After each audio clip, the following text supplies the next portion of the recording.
이번에 미국에서 한 사람이 이런 말을 했습니다. 지금 주식시장은 교회 옆에 카지노가 붙어있는 모습이다. 이런 표현을 썼는데 그 카지노가 너무 매력적으로 변해서 사람들이 자꾸 교회에서 카지노로 자꾸 몰려간다. 이런 식의 표현이죠. 이 말을 한 사람이 누구냐? 다름 아닌 워런 버핏입니다. 전 세계에서 가장 신중하다는 그 투자의 거장이요. 이번에 주주총회 자리에서 직접 이런 말을 했어요. 그리고 한 가지 더 중요한 사실이 있죠. 지금 이 사람이 들고 있는 현금이 무려 우리나라 돈으로 590조 원 규모입니다. 이게 무슨 뜻일까요? 왜 하필 지금 이런 타이밍에 이 투자의 거장이 시장을 도박판이라고 부르면서 사상 최대 현금을 깔고 앉아 있는 건지, 그리고 미국 주식과 한국 주식 들고 계신 분들은 5월달에 도대체 뭘 어떻게 보셔야 되는 건지 이번 영상 통해서 그 답을 정리드려 보도록 하겠습니다. 먼저 이번에 무슨 일이 있었는지를 짚고 가겠습니다. 미국의 오마하라는 도시에서 버크셔 해소웨이라는 회사의 주주총회가 열렸습니다. 이 회사의 주인이 바로 워런 버핏인데요. 근데 이번 주주총회는 조금 특별했어요. 워런 버핏이 60년 동안 앉아있던 사장 자리를 그렉 아벨이라는 사람한테 넘겼고, 그 이후에 처음 열린 주주총회였습니다. 한마디로 시대가 바뀌는 자리라는 건데, 여기서 워런 버핏이 이 자리에서 자기가 직접 시장 얘기를 꺼냈습니다. 점심시간에 기자들이 모인 자리에서 지금 시장을 교회랑 카지노에 비유를 했던 건데요. 사람들이 두 곳을 왔다 갔다 하고 있는데 요즘엔 카지노 쪽에 사람이 너무 많이 몰린다. 한마디로 뭐 도박판이다. 이런 뜻이겠죠. 그러면서 한마디를 더 했습니다. 하루짜리 옵션을 사고 파는 거는 투자도 아니고 투기도 아니고 그냥 도박이라고요. 지금처럼 사람들이 도박 분위기에 빠진 적이 없었다라는 말까지도 했습니다. 여기까지 들어보시면은 그냥 노인이 잔소리하는구나 생각이 드실 수 있어요. 근데 이번 발언에 무게가 실리는 이유가 따로 있습니다. 워런 버핏이라는 사람은 평생 시장이 뜨거울 때 한 발 물러서고요. 또 시장이 식었을 때 들어가서 돈을 번 사람이죠. 그래서 이 사람이 지금 손에 뭘 들고 있는지가 말보다 더 중요한 상황인데, 그게 바로 아까 말씀드린 590조 원입니다. 정확히는 3월 31일 기준으로 3,900억 달러 규모고 우리 돈으로는 약 590조 원 정도 됩니다. 작년 12월 말보다 6.5%가 오히려 증가했어요. 시간이 지날수록 점점 더 자산을 팔고 현금으로 전환하고 있다는 건데, 이게 도대체 어느 정도 규모냐? 우리나라 대한민국 1년 예산의 거의 80%에 맞먹는 돈을 한 회사가 그만한 돈을 쓰지 않고 그냥 깔고 앉아 있는 겁니다. 그럼 이쯤에서 한 가지 의문이 생기실 거예요. 원래 워런 버핏은 현금을 조금 들고 있던 사람 아니냐? 이번에도 그냥 평소처럼 들고 있었던 거다.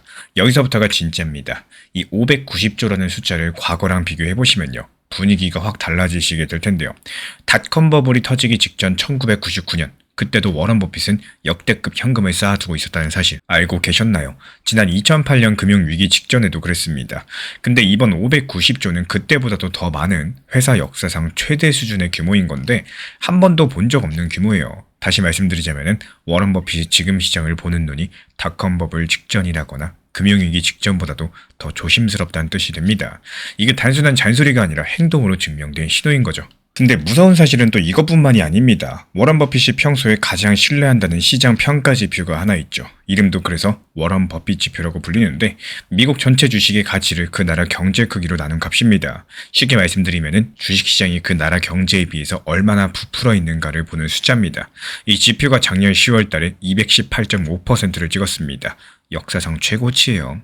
옛날에 버핏이 직접 이런 말을 한 적이 있습니다. 이 버핏 지표가 200%를 넘기면은 그거는 불장난 도박판과도 똑같다고요. 근데 지금 200%를 한참 넘겨버렸습니다. 참고로 닷컴 버블 때 최고치가 몇 퍼센트인지 아시나요? 140%였습니다.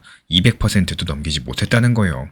그러니까 지금 미국 주식 시장이 지난 닷컴 버블 때보다도 훨씬 더 부풀어 있다는 뜻인 거고, 여기에 한 가지가 더 있습니다. JP 모건이라는 미국 최대 은행이 있죠. 그 회사 사장인 제이미 다이먼이 작년에 이런 경고를 남겼어요.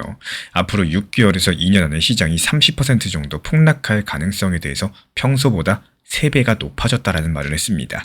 영국 중앙은행도 비슷한 시기에 경고장을 냈어요.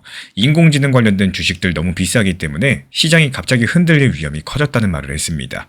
한 사람이 경고하면 의견이겠지만요. 미국의 거장, 그리고 미국의 최대 은행 사장, 그리고 영국의 중앙은행이 비슷한 시기에 비슷한 말, 같은 방향성을 가리키고 있다. 이쯤 되면은 단순한 우연이라고 보기는 좀 어렵겠죠. 자, 그렇다면은 지금 미국 주식 자체는 과연 어떤 상태일까요? 지금 미국 시장을 끌고 가고 있는 거는 사실상 인공지능 관련된 빅테크 몇 개입니다. 엔비디아, 마이크로소프트, 메타 같은 회사들, 우리 구독자분들도 잘 알고 계실 겁니다. 근데 여기서 흥미로운 변화가 하나 있는데요. 작년 말부터 분위기가 조금씩 바뀌고 있죠. 돈이 빅테크에서 빠져나왔습니다. 그리고 애플, 맥도날드, 엑슨모빌, 월마트, P&G 같은 전통적인 가치 중심 쪽으로 흘러가는 모습들이 자주 보이고 있어요. 이게 무슨 뜻이냐? 지금 시장의 큰 손들이 슬슬 방어 자세를 잡기 시작했다는 신호입니다. 지금 시장이 더 오를 거다 이렇게 확신하는 사람들이 줄어들었고 떨어졌을 때 덜 빠질 종목으로 갈아타자 이런 흐름이 시작됐다는 사실입니다. 워런 버핏이 들고 있는 590조라는 현금이 갑자기 튀어나온 게 아니라요. 이런 큰 흐름의 가장 보수적인 끝판왕에 가까운 셈이다라고 볼 수가 있겠습니다. 그럼 이게 한국 주식이라는 도대체 무슨 상관이냐? 솔직한 말로 말씀드리자면은 굉장히 큰 상관이 있습니다. 그리고 그 이유는 정말 단순해요. 미국 장 흔들리면 외국인들이 위험한 자산부터 팔고 도망가죠. 우리나라 코스피는 외국인 입장에서 위험한 자산으로 분류됩니다. 우리나라 같은 경우는 수출 중심 국가라 가지고 미국 경기 식어가면 우리 기업 실적도 같이 식기 때문에 작년에 미국이 한번 흔들렸을 때 우리 코스피가 더 크게 빠졌던 이유들 바로 여기에 있습니다. 게다가 지금 환율 상황이 좋지가 않죠. 원달러 환율 1,400원대 위에서 움직이고 있고요. 일부 분석가들은 1,500원까지도 열어야 된다는 의견들이 계속 나와주고 있습니다. 실제로 한때 1,500원을 돌파한 적도 있었죠. 이렇게 환율이 올라간다. 외국인은 한국 주식을 팔 때 환자손까지도 걱정하니까 더 빠르게 빠져나갈 겁니다. 이게 코스피 입장에서 봤을 때 이중 부담으로 작용할 수가 있다는 거죠. 그리고 여기서 한 가지 더 짚고 가셔야 될 게 있는데 워런 버핏이 항상 맞는 사람은 아니라는 점이기도 합니다. 워런 버핏은 작년에 애플 주식을 많이 팔았었죠. 근데 그 뒤에 애플 주가가 한참 더 크게 올랐습니다. 그러니까 워런 버핏의 신호가 절대적인 정답이다? 이렇게 생각하시면 안 되겠습니다. 다만 이거 한 가지만큼은 분명해요. 지금 워런 버핏이라는 거장이 사상 최대 현금을 깔고 앉아서 시장을 도박판이라고 부르고 있다. 이게 사실인 이상 이 신호 자체를 무시한다는 것은 조금 위험하다라고 볼 수가 있겠습니다. 그렇다면 앞으로 펼쳐질 가장 가능성이 높은 시나리오는 뭘까요? 이 지금까지 공개된 자료를 살펴보면요.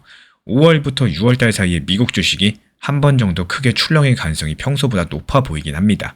이 폭락이 100% 온다? 이런 말을 드린 게 아니에요.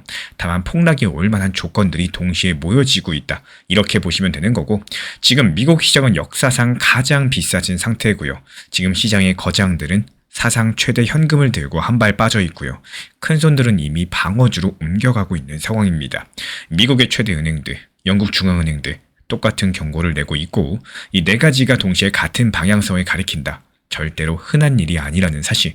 그리고 만약에 그 흐름이 시작된다면은 우리 코스피는 미국보다 더 크게 흔들릴 가능성이 높겠죠. 환율 부담까지도 겹쳐 있으니까요. 그렇다면 지금 우리는 뭘 봐야 될까요? 이번에 주주총회에서 버핏이 한 가지 힌트를 줬습니다. 인공지능 시대에는 인공지능 기술 그 자체보다도 그 인공지능을 돌리는 데 필요한 에너지랑 전력 인프라가 더 중요하다라는 말을 했고 다시 말씀드리자면 거품이 잔뜩 낀 종목보다는요. 사람들이 매일매일 쓰는 전기, 가스, 발전, 송전 같은 이런 안정적인 사업들을 하는 회사를 보고 있다는 뜻이겠습니다. 폭락이 와도 살아남을 수 있는 자리들, 폭락 이후에도 가장 먼저 회복하는 자리들, 지금 시장의 거장이 590조 원으로 노리는 자리가 바로 이런 쪽인 거죠. 이런 부분들 더 깊게 들어가야 되기 때문에 다음 영상에서 이어가지고 이 종목 단위로서 정리드려 보도록 하겠습니다. 다음 영상도 기대해 주시길 바랍니다.